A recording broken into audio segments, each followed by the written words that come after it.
Roberta, prazer em te receber aqui. Prazer é meu. Vamos lá, quais são as principais alterações fonoaudiológicas? O Edson deu uma introdução aí, mas eu queria que você desse aí um conceito bem completo para a gente de quais são as principais alterações fonoaudiológicas no paciente com doença de Parkinson. Então, primeiro eu vou reforçar essa questão, né, de que todas as alterações daqueles sinais cardinais da doença de Parkinson que aparecem, eles também vão aparecer nessa musculatura de face, de pescoço, então vai impactar todas essas outras funções fonoaudiológicas, a fala, a voz, a deglutição, porque a língua vai estar rígida, a língua vai apresentar tremor, sobrepor nas ações da fala ou da deglutição. Né? A lentidão, então a língua tem que ser rápida para engolir ou rápida para falar, são muitos fonemas, a Quer língua dizer, se a mexe bradicinesia muito. não fica resumida aos braços e às pernas, Não, né? Ela vai aparecer também na fala, por isso que muitas vezes a fala é mais lenta, né? Então a gente tem alteração da fala, a lentificação na hora da articulação, uma fala que às vezes a língua não é tão lenta que ela não consegue completar o som. Então, a gente chama de uma voz pastosa, que fica mais escandida, devagar, lentificada. A gente pode ter alteração da voz. Então, o que é chamado normalmente de hipofonia, para nós a gente chama tecnicamente de astenia. É uma voz muito fraca. Pode aparecer rouquidão.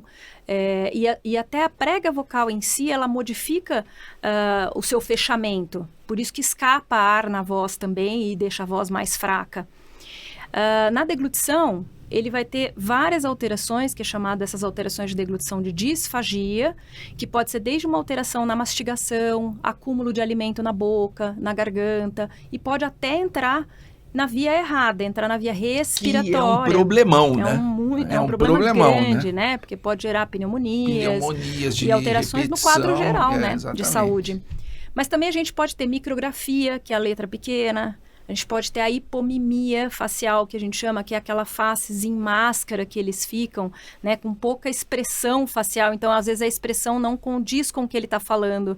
Ele está achando uma coisa engraçada ou contando uma piada, e a entonação da fala já é ruim, fica mais monótona, e aí a expressão também não acompanha. Então, é mais uma questão que a gente tem também do ponto de vista fonoaudiológico, e a gente também trabalha com o paladar e o olfato, inclusive nessa alteração aí que já é pré-motora. Olfato é uma das primeiras funções a ser perdida na doença de Parkinson, né, Edson? Verdade, o paciente, anos antes de aparecerem os sinais motores, sintomas motores da doença de Parkinson, o paciente já não sente direito, pode não sentir direito o cheiro. Até que o interessante é que essa semana eu atendi um paciente com doença de Parkinson e quando eu perguntei, o senhor sente o cheiro das coisas? E ele ficou surpreso. Ele ficou surpreso porque ele falou, não, eu não sinto. Só que a pessoa já estava tão acostumada, porque fazia 10 anos que a pessoa não sentia o cheiro. E a esposa também ficou surpresa, porque a esposa falou, é mesmo, teve um dia desses que aconteceu de quebrar um perfume, etc. Casa inteira estava cheirando e ele não sentiu. Então, realmente, a redução do olfato é um problema. É um problema, e é um sintoma frequente. Né? E é importante também, porque o olfato tem muita ligação com o paladar. Exatamente. Então, às vezes, numa fase mais avançada, um paciente que não sente o cheiro, começa a ter uma perda de paladar, começa a não ter vontade de comer também, que também é uma característica que às vezes aparece no idoso, né?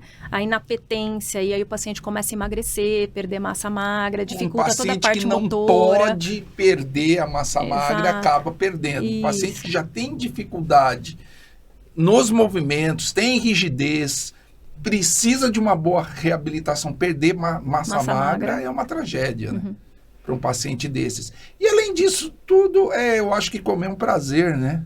Deve aliviar. Em algum momento ele comer alguma coisa que ele goste, isso vai aliviar as angústias de um paciente. E tem uma relação social, né? Exatamente. A alimentação, a gente se junta com as pessoas da família, com os amigos, em volta de uma mesa, né? A gente se junta para comer e conversar. Ele já não tem uma voz boa e não consegue comer, aí fica ruim, né? Afeta a qualidade de vida, né? Isso afeta a qualidade de vida e afeta, prejudica psicologicamente Sim. o paciente. E né? tudo isso faz com que o paciente vai para baixo, né? se isole mais ainda. Se isole mais ainda, aí falta engajamento. E se a família não tiver paciência para ouvir o paciente, para conversar o paciente, aí o paciente começa a se isolar mais ainda. E se a família começar a se irritar no sentido de falar direito, só que é o máximo que ele pode, né? E ele começa a se isolar, e nós sabemos que o paciente parkinsoniano já tem uma tendência para depressão.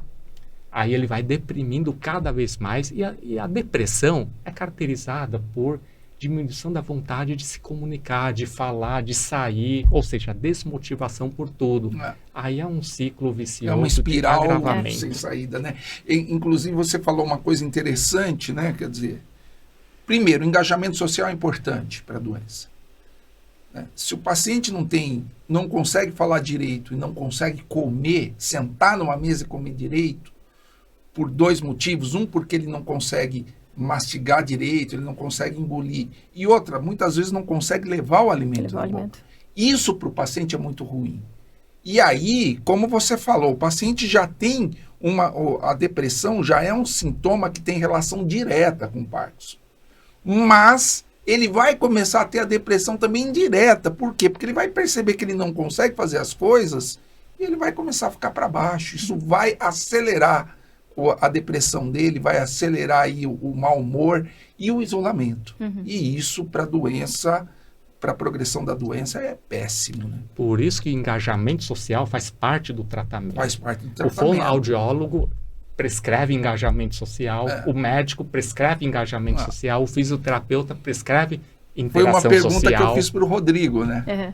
O Rodrigo ficou 2 anos aí isolado. Depois que ele